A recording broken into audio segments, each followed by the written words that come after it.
Hej, velkommen til. I dag skal jeg teste Pepsi Max. Ja, Pepsi Max, som I kan se. Ja, og jeg kan se det ikke. Jeg filmer nemlig fra min telefon. Undskyld, det bliver, som I kan se, så åbner jeg. Ligesom polo.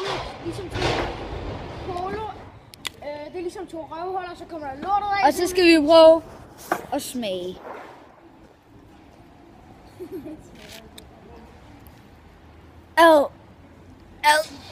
Det smager af røden cola. Nej, det smager af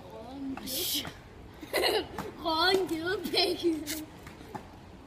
Og det smager... Det er røden gedepik-saft. Hvis jeg er derude godt kan lide Cola Zero og synes den er lidt kedelig, så kan I godt tage den her, fordi den er lidt frisket op, men også lidt sur.